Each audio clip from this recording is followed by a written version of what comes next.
lecture presents an opportunity for the young people, especially to understand that when we commemorate Heroes Day, we necessarily just don't celebrate, but we are sent back to the writings of history, to the happenings of history, in the sense that our freedom was bought with blood, and that freedom should not be taken for granted, but should be utilized at the expense of either self-development or community development in order to avoid the pains that lead to the struggle, that is in terms of being mistreated by certain race, or being mistreated by certain individuals, or being mistreated by a certain governance system in order to be suppressed.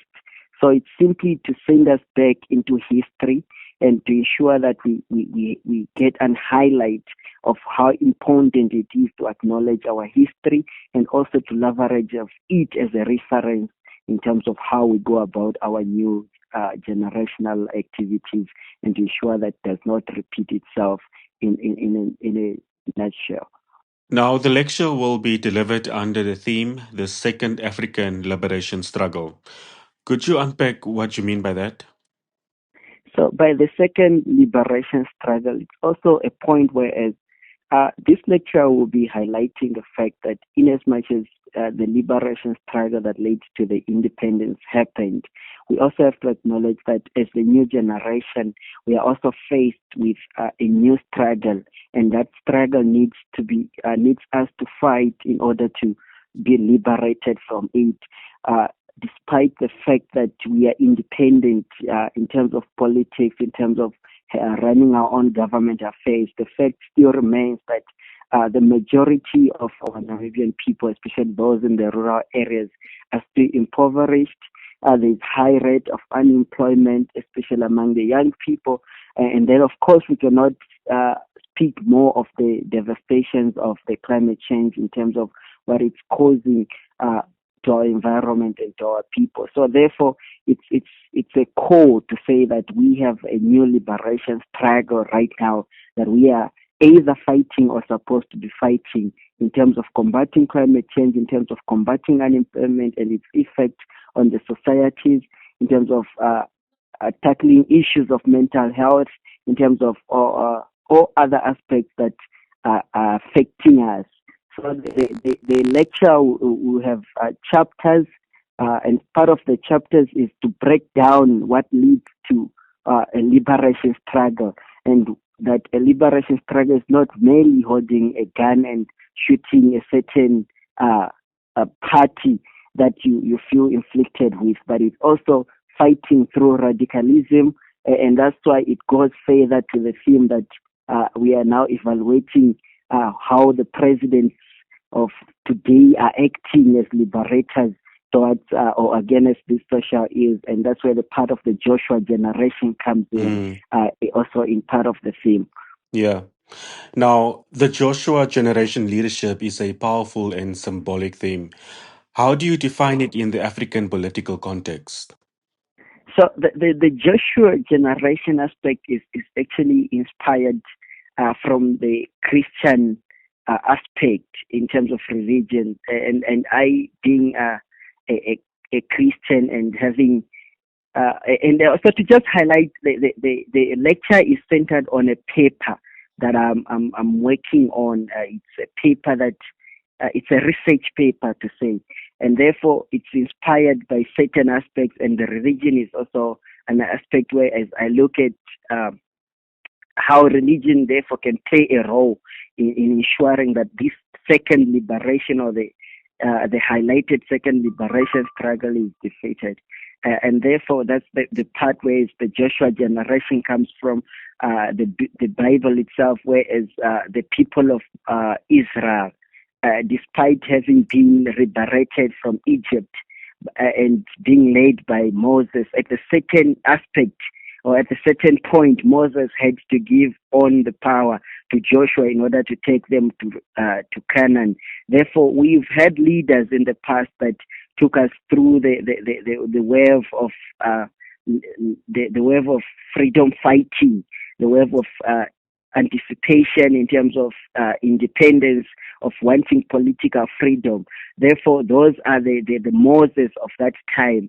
But at a certain point, the Moses cannot deliver anymore, and that's the need of a Joshua generation to rise and take the people of Israel to Canaan, and that's where the inspiration around the theme comes in, and that's why I talk of now the current president need or radical need for them to move away from referencing political freedom and start looking towards the age of economical freedom and emancipation.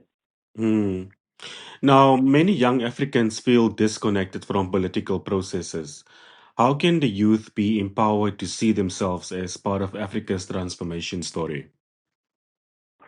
So I think first of all it should be a need of making them realize that everything is political in the sense of operation, in the sense of decision, and that if anything has to happen, then there should be a policy behind it, or with it. Uh, so in order for those policies to be drafted and to speak to the people's needs or to speak to a certain demography's needs, therefore there must be some political involvement and participation from the people. And I think this is also a part through the lecture that the audience will get to understand how politics also interjects itself within the two liberation struggles, whether it's the political liberation struggle or whether it's the economical liberation struggle. At the end or at the middle of all this, what links the two struggles is politics, because at the end of the day, we put all the powers in terms of decision making, in terms of declarations, in terms of development uh, to the leaders or to the politicians, and therefore the need for us to understand how we therefore influence these politicians to deliver. And the young people especially must understand that the future is ours to deal with alone. And for as long as we don't deal with it in a manner that we are involved in decision making, we are involved in law making processes, then there is therefore no need for us to really participate, to complain. So for us to be able to have a voice, we must be participative, and especially young people, because the decisions made today determine the future. Now, in your view, is radical leadership what Africa needs right now? Or does the continent require a different kind of political approach? In my view, and in the lecture's view that will be delivered, is actually an emphasis to say radicalism, an apologetic approach, and reality, and accepting reality and being honest enough is actually the only key in order to combating what we are fighting against. And as I mentioned, the liberation struggle that we have labeled as the liberation, the only liberation struggle, which was for attaining independence, uh, should only be a reference at this moment. And of course, it must be acknowledged, but it must not be a focal point in terms of going forward. And just finally, what key message do you hope attendees will take away from your lecture?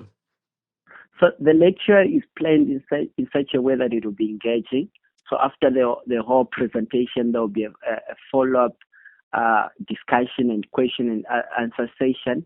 And based on that, then therefore it will be easier to assess the takeaways. But the main objective to look at is, of course, breaking down like why is the liberation struggle that started in 1966 important today in 2025, and then of course also to highlight that in as much as that happened and it got us where we are, and we are grateful, but also there is a battle that is being fought, and it needs us people to be liberated from it, and requires everybody to be on board, but it requires most importantly the leaders that we put in place to be radical, to be unapologetic, and also to be realistic within their approaches.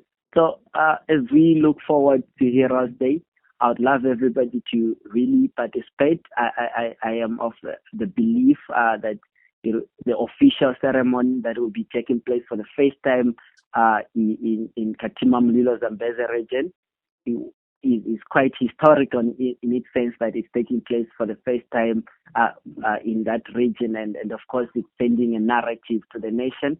So I would encourage everybody to commemorate the day. Those that are closer or those that can travel as far as Katima, please join the official ceremony. And let's also join the lecture to further take the discussion. As we know, the ceremony is all about speeches, and of course, there's no that direct engagement, but then the lecture is, of course, going to present that opportunity for people to engage. And we also really love to have all the leaders, especially the young people and all the community members, as many as we can have, to ensure that this discussion sticks to the nation and remains an impactful session indeed.